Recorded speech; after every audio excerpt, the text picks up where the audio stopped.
สวัสดีวันนี้มาเจอกับพวกเรา JTN กับการมาเบิ่งหนัง Avenger Infinity War ครั้งแรกของพวกเราเดี๋ยวเขาจะย่างอ้อมไปทางหน้าเพราะว่าทางหลังเขาบอกว่า ผมบ่ได้เปิดบ่ได้เปิดนั่นเองประมาณ9 โมงเขาจึงเปิดเจอ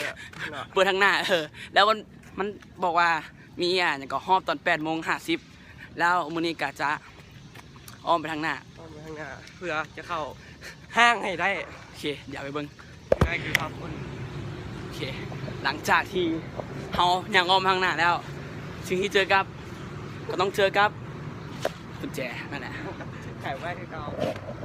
ก็ต้องท่าต่อไปว่าสิได้เพิ่งหนังหรือเปล่าเพราะว่ามีไอ้2 ตู้มีไอ้2 คนเราบอกว่านั่นห้างมันเปิด10 โมงเบิ่งหนังกันเข้าโลดจน9 โมง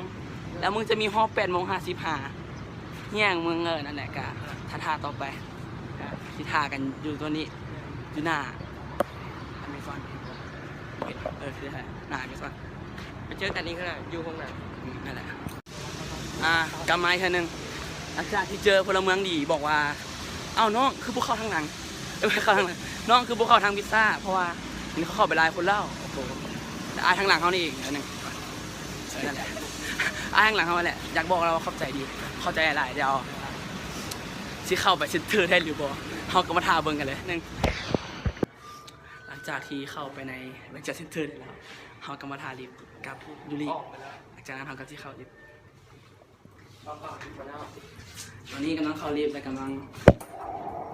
กดไปสั้น4 ชั้น 5 4ขึ้นไปชั้น 4แล้วขึ้นไปชั้น 4เขาจะ